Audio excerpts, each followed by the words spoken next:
Hey TV fans, Bored Now back with Rachel McDonald. So on this video it's going to be our season 4 roundup with Buffy, where we're going to list our combined best and worst episodes. So the top 5 and the bottom 5 of the season. Also list our own personal MVPs of the season at the end of the video. Season 4 deep dive, which we did recently. You can find that on the channel. Nice meaty discussion of Buffy season 4. We'll start off with the bottom 5 as always. That seems the way to go. Coming in at number 5, and this was pretty clear cut. I think 5 and 4 were always going to be the least favourite of the season.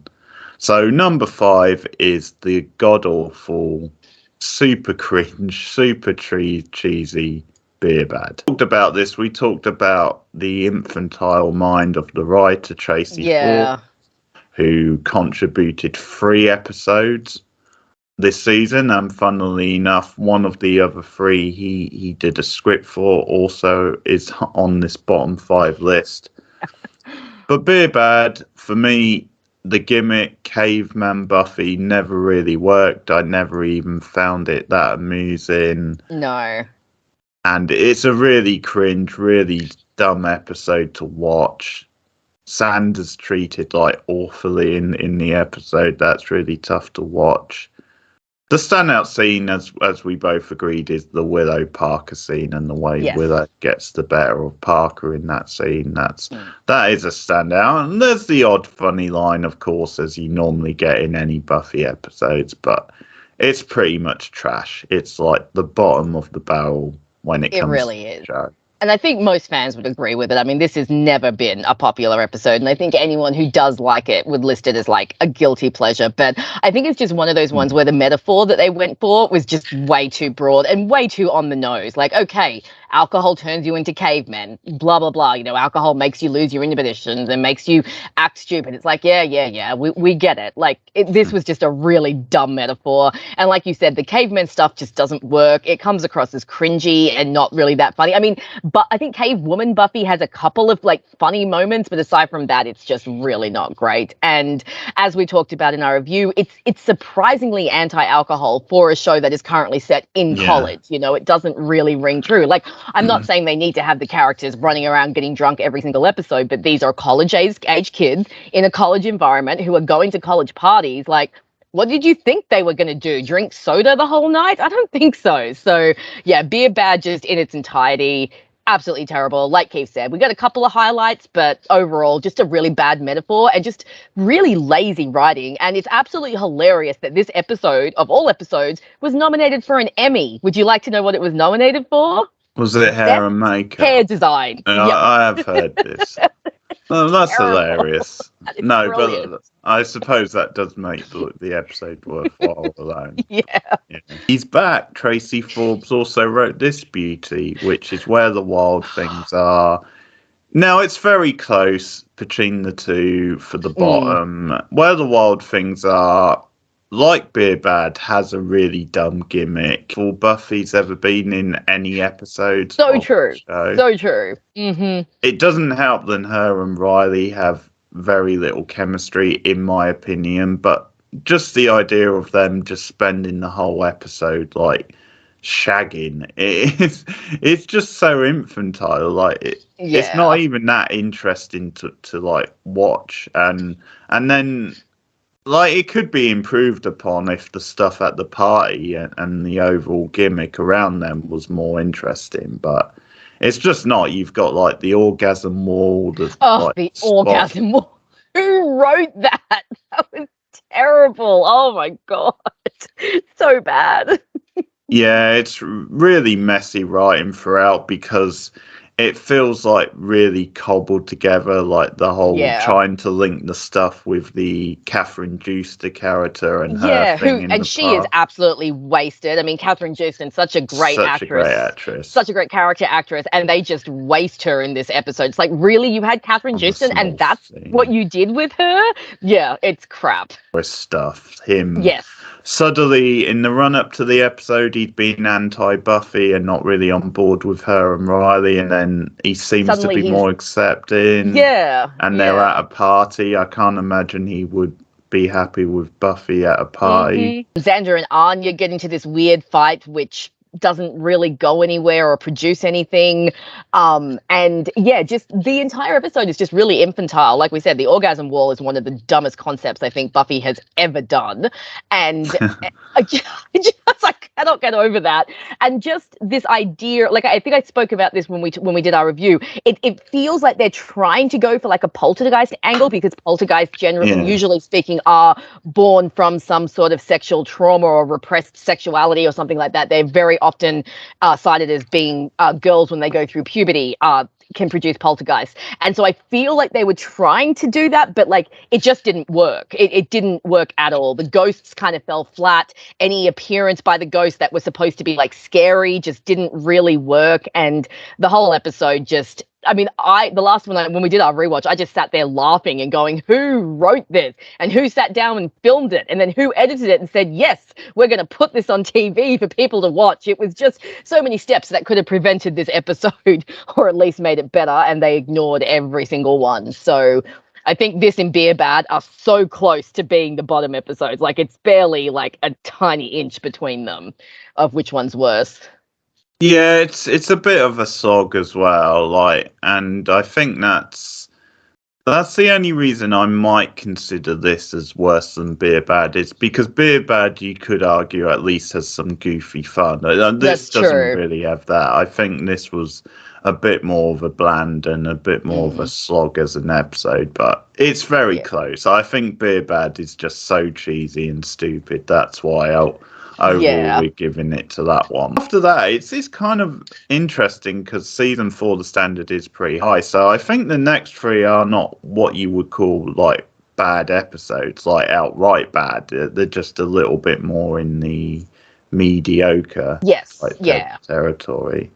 We're going in the wrong order, aren't we? We usually go least worst to most worst, but this time we started from the other way. That's all right. Yeah. Everyone's on board. Because I'm looking at it, I was like, what the fuck? Okay, so we'll make sure we go in the right order when we get to the next one. That's all right. I think it's because I might have written them down. Okay, never mind. Okay, so we'll just continue on. So number 3 is Doom, which we didn't talk much about when we did the review. And the reason we didn't talk much about it is because it's a really forgettable episode. There's not much to talk about. Yeah.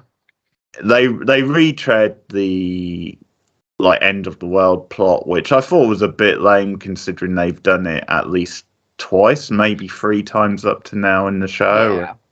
And each time it felt more meaningful than in this, because I quite enjoy what they were going for when they did it in the Zeppo, because that worked, but that worked to offset Xander's storyline and to show him missing out on the action. That worked, whereas this just feels, I don't even know, it's like they were out of ideas that week, so they just went, hey, let's just put in an apocalypse and have them be the end of the world, you know. And it's just partly so that they can go back to high school. Yeah, it is forgettable. Like, the Spike stuff is the best, but like apart from that, like it's not terrible. It's definitely not terrible, but it's in the mediocre. I think it's just a bit of a blah episode, and it's very easy to skip it on rewatches and just, forget about it, because the Spike stuff is funny. Like, this does have the scene where he does try to kill himself, which is hilarious, and Willow and Xander come in to try and stop it. And of course,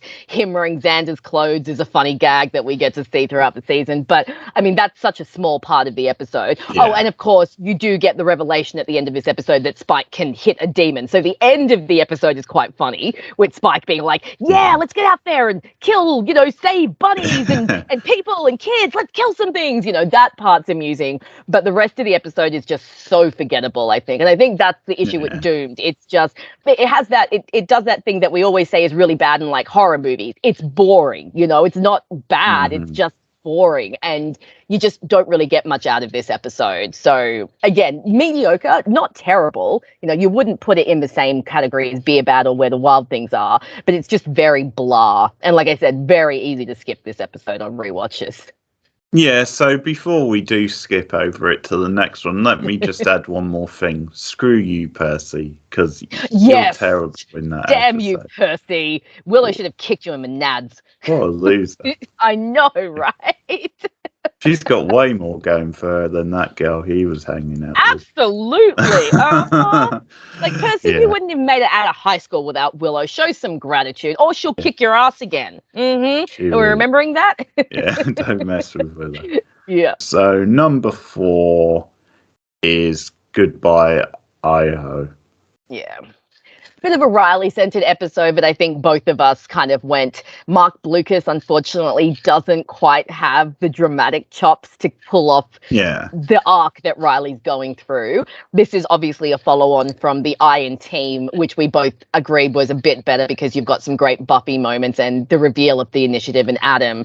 But Goodbye, Iowa, I mean, I'm even struggling to really remember what happens in that episode, aside from Riley going a bit nutso, because... yeah, it's basically just the fallout from the previous episode. And I think Mark Blucas, I think we agreed that in the bar, he's at his best. Bad. And he's not too bad there. Yeah, but the rest of the episode is, and I think also because Riley is not a character that we are particularly invested in either. So to have a whole episode centered around him, it just gets a bit like, why are we here? Why do we care? We're not really invested in Riley. And I guess someone who might like the character more, if there are such people, might enjoy the episode a bit more. But I mean, that's where we landed. I think it was just a bit of an underwhelming episode. Going to team, I think there was more with the Scoobies. Yes, and stuff, yeah, and a bit more enjoyable. And you had obviously the cliffhanger with what happened to Maggie at the end. Yeah. Talk about that weird sex scene moment in that Neva, when Maggie's spying on them. Yeah, God, that's creepy. And I remember just thinking this is Buffy's first really positive sex experience, and even this is ruined by the fact. I mean, she doesn't know, but she's being watched. But even so creepy. Yeah. So yuck. There's that too. Okay. All right. We'll move on to. I mean, since we've gone in the wrong order, this is probably the best of these. The best of the worst.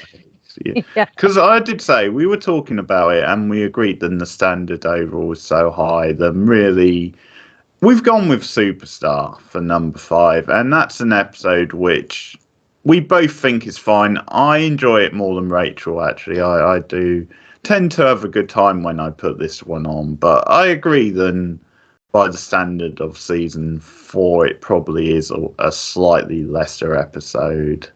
Yeah. But good showcase for Danny Strong, some good meta humor. They go to town on it. They do some really great in-jokes, but yeah. Overall, it's just not one of the best episodes. Just not one of the best. Season 4, Keith and I were talking off screen, and we basically came to the conclusion that even though season 4, the arc itself is not that strong, the Initiative and Adam, it actually has some of the strongest episodes. The individual episodes are really well written, and the standard is so high, which is why off our top 5 worst episodes, there's really only 2 that we would say are truly bad episodes, and those are Beer Bad and Where the Wild Things Are. Superstar, for me, I think the gimmick wears off a little bit towards, the middle, after about halfway through the episode, I start to get a little bit fatigued, and it's okay, come on, let's just get things back to the status quo. I mean, that being said, it does have some funny images. I talked about this in our deep dive. I absolutely love the image of little Jonathan standing with all of the commando dudes. I think that is one of the funniest visuals in the show. And like I said, again, in our deep dive, I think this episode was important for world building because it shows what magic can do and how a spell can alter everyone's memories. And that's very important for when we reach season 5 and the spell that works there. So I do think that as far as world building goes, this episode serves that purpose. But like I said, the gimmick for me does it does get a little bit wearing as the episode goes on. And I think the fact that after this episode, Jonathan, the next time we see him, he still hasn't learned his lesson, then kind of undoes a little bit of that end talk that Buffy has with him. But as Keith said, this is an episode that's still a decent episode. It's just that the standard of writing in season 4 is so high that it just doesn't measure up to a lot of the other episodes that are in this season. So that's why it's a controversial choice, because I know that this is a fan favorite in certain circles, but we just came to the conclusion that it's just not as good as the other ones. Just in a season of fantastic episodes, it's hard to find the ones that are the weaker ones. So some episodes got to fill the spot. Harder than the top 5, which we'll now move on to. So I'll do it in the right order this time. So we're starting at number 5, working our way up. So at number 5 is another really strong Halloween-style episode, Halloween-themed episode, is Fear itself. Yeah. Which is a great example of how to do the sort of haunted house style gimmick, and some great personality once again with the costumes and the premise of them and their fears, their worst fears coming back to haunt them, is really nicely done. Some iconic moments, like with the chainsaw and Giles, Anna and her bunny fetish, or fear, if you like. Fear, rather. Yeah, I guess fear. Yeah, and then obviously Gatna, which is fantastic. Absolutely great. I think this episode's also got some really creepy bits, like with the haunted house, when it is actually, turning into a bit of a madhouse. It's got a couple of shots that are genuinely chilling. I think it really shows the fears very well. I love the reveal that Xander has suddenly turned invisible, because you don't realize it for a few seconds. Like, he's interacting with them and you think that they're just ignoring him on purpose, and then you realize Buffy's like, Xander, where did he go? And you realize, oh my God, she literally can't see him. So I thought that was a little fun reveal. And yeah, just the costumes. We talked about loving seeing Giles in the sombrero and the little interaction he has with Buffy, and how we see how he's still dealing with his unemployment. Like you said, Anya and her bunny suit is fantastic. And again, it's just another little deep dive into the characters and seeing where they are at this point in time. And even though I know that you're not a massive fan of nightmares, it is interesting, I think, to have a look at their fears from nightmares versus their fears now, to see how they've changed as people and how their fears have evolved and changed to suit their situations. Oz's fear in particular, I think, is done really well when he starts to wolf out. That's a particularly poignant and intense moment for Oz. And then, the climax is just fantastic. The beautiful misdirection where you see everything shaking and you see the lights and Gaknar's arriving, and then he's like this big, and it's just, brilliant. And of course, I love the ending with the inscription. I should have read. Why? What does it say? Actual size. And I just, that's a great way to end it. So a very solid Halloween episode. And Buffy and Halloween, they just kind of go together. The theme, they work well. The show. So that's why I think the Halloween episodes are always pretty good. So Fear itself, definitely a great episode, and really one of the best ones, like we said, for this season. Seth Green does some great acting this season. Absolutely. I think in this episode, him looking terrified is really effective. I agree. And some of the stuff when he returns in New Moon Rising, I think he's very good in that as well. Yeah, actually give him a chance we actually see a bit more dramatic side. Emotion. Yes, we actually get to see Oz express emotions and actually have conflict and turmoil, which he doesn't really have in seasons 2 and 3. Number 4 is the very entertaining Thanksgiving themed episode. The only one they've done on the show, actually, but they really make it count, and that is Pangs.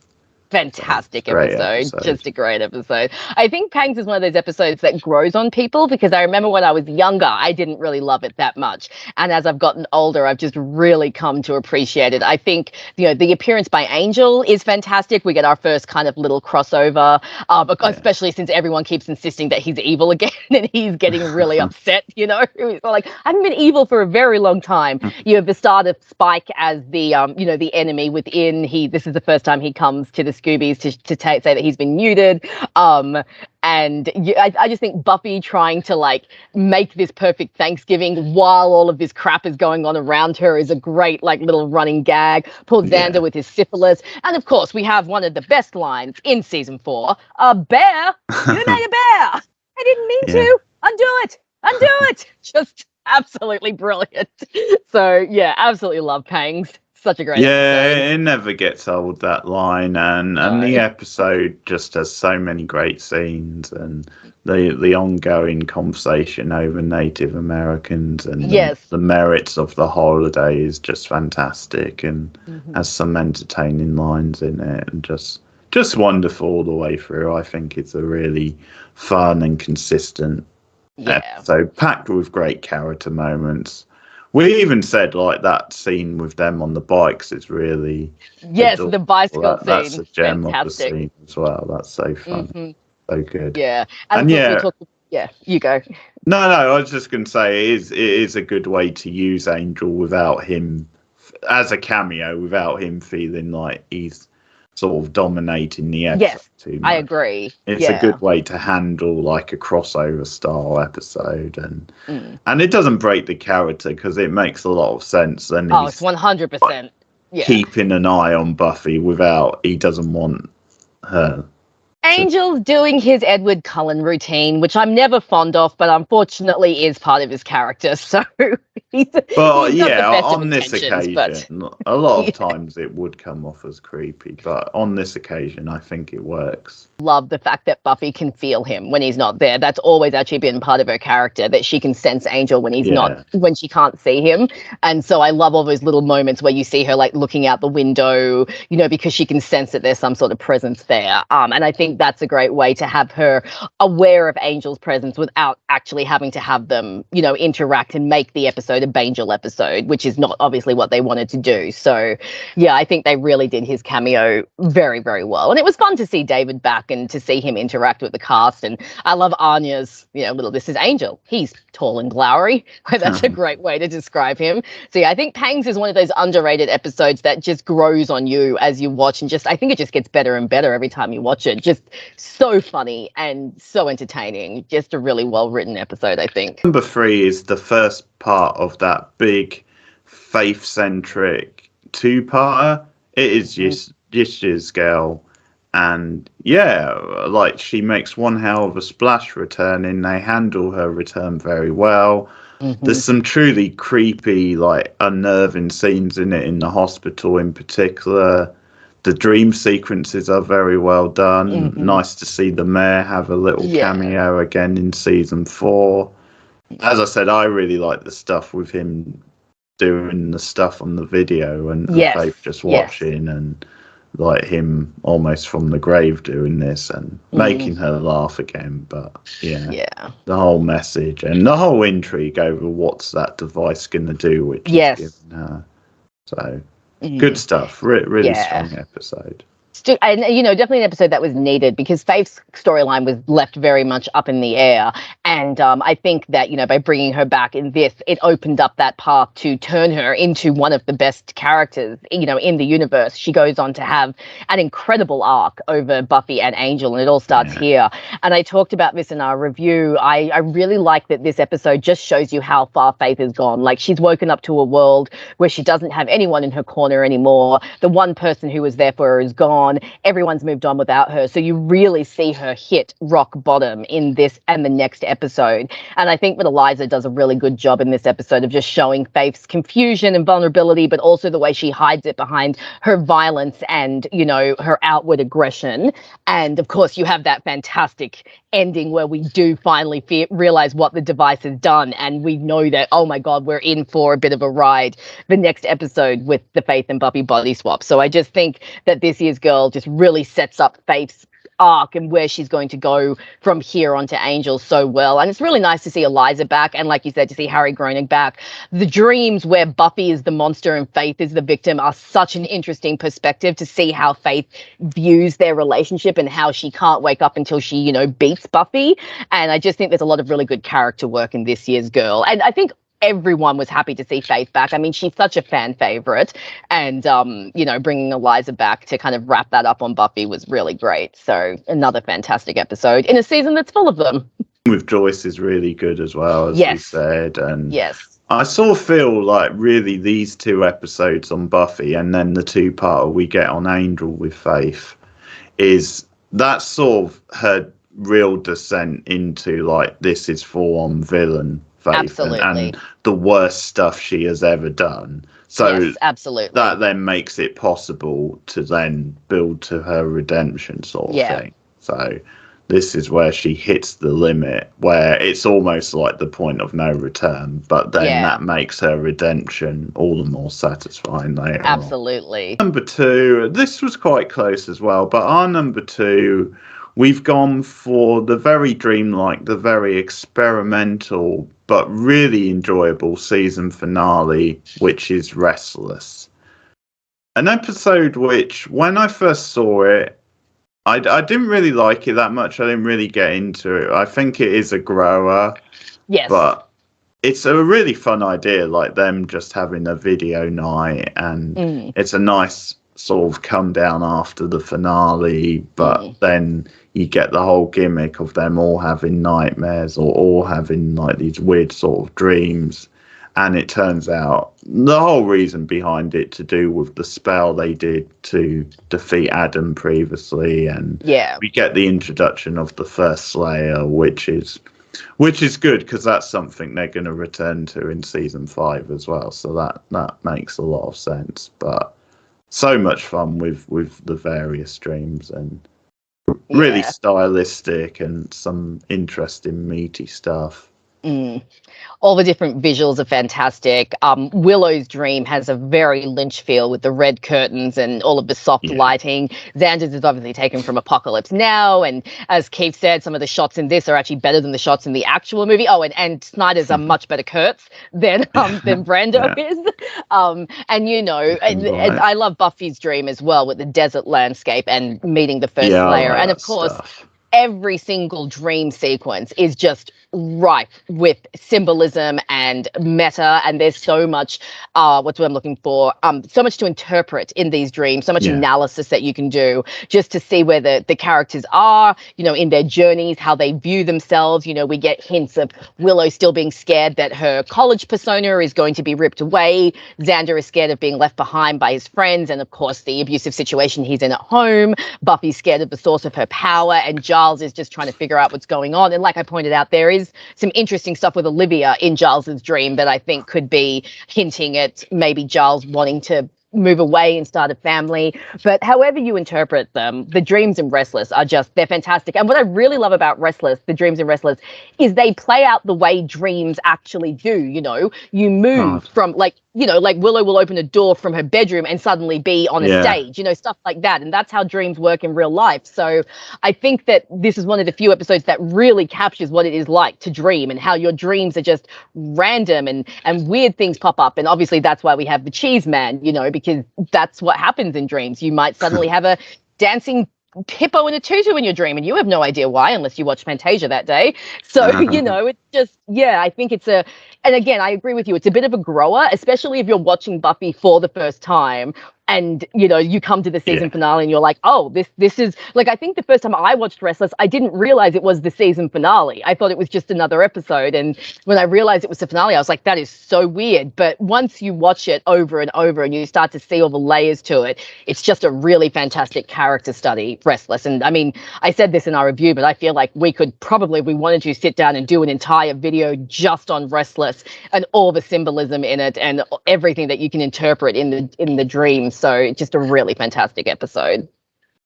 Yeah, because also this season, the rewatch, like I think we both gained more appreciation for Primeval as well, the episode yes, before. We did, so I guess if that was the finale, we wouldn't have complained, but it's just fun having a bit of a different style finale as well. Number 1, which is my number 1 on my big list at the moment, and that is Hush. Once again, it was never going to be anything else. Not really, no. Once again, like you said it off air, it feels like a very Buffy episode with a lot of the humor, a lot of the character moments, a lot of the images. But at the same time, it shakes up the format a bit as well to do a unique high concept episode. And those are some of the best Buffy episodes where you get the classic Buffy stuff, but alongside it, you get something just a little bit different where they're just shaking up the format. Spooky and atmospheric. It's very scary. The gentlemen are terrifying at times. great villains, some great like special effects, makeup stuff with them, and just the movement and their whole style. The window scene with Olivia, like, is a great jump scare. Yeah, It's just fantastic. chilling, and the auditorium scene is just so great as well. That's a great example of what they're doing in the episode, and just the themes, you know, as we said, the themes to do with communication. We didn't talk about, but I really like the opening, actually, the dream that Buffy has. Yes, I like that too. I think it sets the mood for the episode very well. Yeah. And I also, like, when we went into this night deep dive, but I absolutely love how, like, every character is still in character without their voice. You know, you have Anya sitting there with popcorn and Buffy doing her stupid movements that everyone's like, what the hell? And Willow trying to be all helpful. I love when she pulls the CD out and she's like, and she's like, yeah. So just great. Like I said, and the horror is really good. Like when Buffy does stray back into, because unfortunately, I think season 3 and season 4 started to move a little bit away from the horror. You know, season 1 was very 90s horror and season 2 was gothic horror, but then we started to move into more monster territory. So it was kind of nice to have like a bit of a return to form with the gentlemen being such great villains. You talked about the makeup. A little fun tidbit that I read was that they had to keep the gentlemen in makeup the whole time. So they'd be walking around like the cafeteria and stuff and eating, and apparently everyone was too scared to kind of go near them because they just looked so creepy. And of course they're led by the wonderful Doug Jones, who just absolutely fantastic actor. And yeah, Hush is, I mean, it's just one of those episodes that is just so fantastic. You just really can't fault it. The direction is superb. The writing is just absolutely chef's kiss. Like you said, the themes are great about communication, but also about how words can get in the way of communication. You know how sometimes when you take away words, all you have left are actions. And yeah, it's just a really great, just scary, atmospheric, really fun episode. And TV these days now does all sorts of crazy stuff. But what we have to remember, this was back in 2000. TV didn't do things like this in 2000. It didn't do entire episodes in silence. So this was very groundbreaking, and I think definitely helped to set the stage for what TV could become in the later years and what you could do with episodes, and especially with genre TV, where you can play around a lot.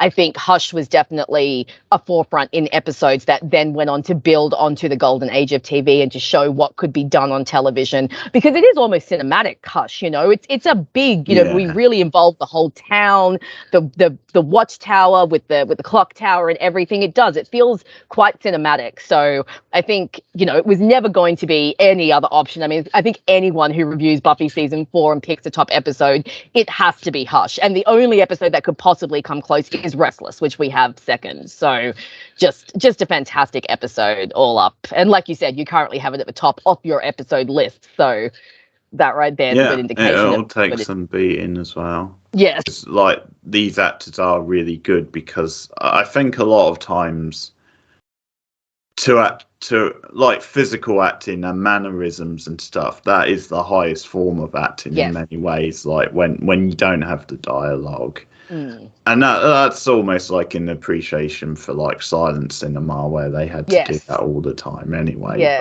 But let us know some of yours in the comments and what you think of our list. So we move on to MVPs, where we each come up with our own, like we don't do this joint. So who would your MVP be for season 4? All right. So before I list who I'm going to have as my MVP, I'm going to give a shout out to a character that I don't normally give shout outs to. And I'm going to do this before we go into seasons 5, 6, and 7, where I'm going to have nothing but negativity. I would like to give a shout out to Spike, because I actually think this season on Buffy is one of his best, because like I said in our reviews, I like the fact that this isn't in love with Buffy trailing around after the Scooby Spike. This is Spike, who definitely still wants to cause chaos and is definitely still a bad guy, but is somewhat hindered by the chip. So I think that he works really well as comedic relief this season. And they're not trying to convince me that he's a good guy or anything like that. He's just there as like the enemy within. So I do think that Spike is actually just a lot of fun this season because they've used him in, I think, the best way you should use Spike, which is as this antagonistic kind of asshole that's just always there and always kind of messing things up. However, I'm going to give MVP to our beautiful Buffy Summers because I think she really comes back into her own this season. And I think she has a really great arc this season because, and we talked about this in our deep dive, when you see her in the very first episode in The Freshman, you have that great big zoom into her just looking so lost in the crowd of people. And then she goes from that to all the way that she's getting good marks academically. She's being asked to lead talks in classes. She's taking down the initiative. That moment, the you don't know what a Slayer is moment, trust me, when you're going to find out, it's fantastic. I love seeing her in the initiative and like taking them on and dismantling them. And then I love at the end when they go to take down Adam and she says to the initiative guys, she's like, I'm the Slayer. You're playing on my turf. And they actually, let her go. So I think that because Buffy starts the season so like diminished and like not sure where she is, and then she ends the season so confidently, I love seeing that growth, so that to see her become comfortable as a college girl. Obviously she has that whole thing with Parker that she has to overcome, and I think that they give her a lot to work with this season. And again, especially because the previous season was such an intense season for her, she had to deal out with the fallout of Angelus, she had to deal with Faith, she had to deal with Angel breaking up with her, whereas this season it seems like her trials are a little bit softer and a little bit easier, and I think that's why she regains her confidence. So special shout out to Spike. I almost considered listing him, like I really did, which is so odd for me because we all know how I feel about the character. But Buffy, this time around watching, I have come to love her so much, and I just really loved her arc in this season. So she is my MVP, with a special little shout out to Spike before we go into the bad Spike territory. How about you? Spike, I would probably say, is a runner-up. I think Giles has a really good season. I love a lot of his Man of Leisure stuff, as we said. Yeah. And some great scenes with Spike as well. I also like the direction of Xander this season. I think his story's a lot of fun and some great development for him. But for me, it's quite easy. I'm going with Willow. I get that. Yeah, she's got a great arc this season as well.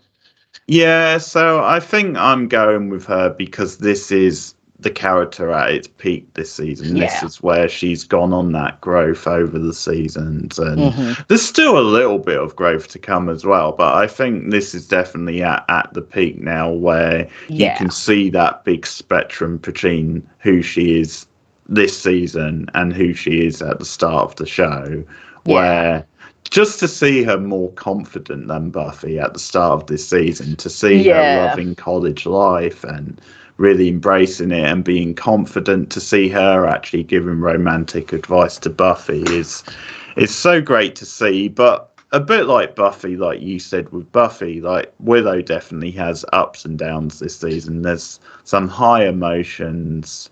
We said that Alison Hannigan in Wild at Heart really knocks it out the park, and it shows.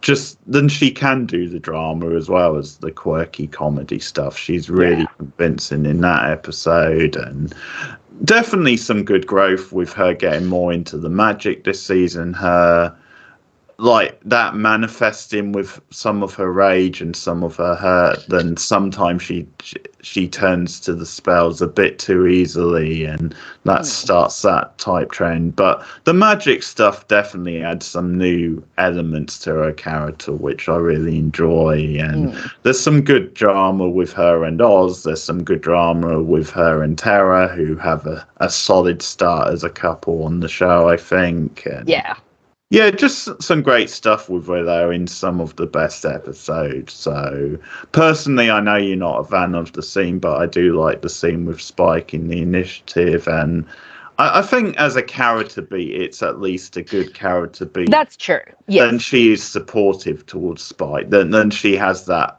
That is sort of very in character for Willow. Like, I definitely get it. I think it's just the initial attack that makes me uncomfortable, and then it just kind of hangs around. But it is a great scene, and Allison is really selling the comedy in that scene, I think. And I think James is a little bit like Eliza. He tends to have good chemistry with most of the cast, so you put him with almost anyone, and it will kind of work. So I do understand why you like that scene. I just have personal reasons for finding it a bit uncomfortable. Yeah, but also not just that. I think just later on in other episodes, the fact that she's the one who's the least likely to say, yeah, just dust him, and like she does see, then the principle of it is not right to kill almost a defenseless animal, even though it's like, it reminds me a little bit of like Fred at the start of Angel season 5. With I get like that stuff as well. Yeah. Quirky Willow fun, some great lines of dialogue. Her in Fear itself and the costume is a lot of fun. Yeah. And so really strong. I think just the fact that you get to see the character at its peak this season, and then Hannigan gets to show her full range. There's some great drama, there's some great comedy, some great lines, some great... The stuff with Parker, as I said, in Beer Bad, even though it's a terrible episode, I think that really shows how much the character has grown in that scene. Absolutely. And you do have those moments with Willow throughout the show, like those sort of great gotcha moments where she sort of outsmarts people. The way she outsmarts Sander in The Pack in season 1. Yes. That's it. Where she calls his bluff. So you do have those really great moments. So yeah, Willow for me. Great pick. And I think almost every character this season just is really actually quite strong. And so, picking an MVP, I think, just comes down to personal preference. Because I definitely agree with everything you're saying. Willow has a great arc this season. And like you said, the magic storyline is fantastic. The little seeds that they're starting to sow of, Willow using magic recklessly, which we will obviously see as the series continues. And like you said, just seeing her in her element in college. I mean, the spurting knowledge speech is one of my favorites. I absolutely love that. And, the fact that she is so comfortable on campus. And then, of course, her breakup with Oz and then her meeting Tara. That's a huge moment for her character and a huge arc. Season 4 was a surprise this watch, I have to say. I ended up liking it a lot more than I used to and found a lot more strength in it than I used to. So that was actually really fun to rewatch this season and see that it's actually not as bad as everyone remembers it. Just let us know in the comments what you think. What would be some of your favourite episodes, some of your worst, and who would you have as character of the season? Let us know. As always, very soon we will be continuing on with season 5, so that should be another pretty epic discussion. So look out for that in the weeks to come. But Rachel, if you want to plug your channel. Guys, you can follow me, Rachel McDonald, video essays on TV shows and movies. I do have quite a few Buffy videos on my channel if you want to come follow me for Buffy stuff. And my Tumblr is linked through my YouTube, and I spend way too much time on there. So Keith will put a link in the description, hopefully for you guys to find me and come and follow me everywhere. Okay, thanks, guys. Keep watching Buffy, and we'll see you again soon. Bye. It was a Monday when my lover told me never be the reaper with love only. What could I say to you except I love you, and I'd give my life for yours. I know we are the lucky ones. I know we are the lucky ones. I know we are the lucky ones, dear. Remember the time we made love in the roses, and you took my picture in all sorts of poses. How can I ever get over you when I give my life for yours? I know we are the lucky ones. I know we are the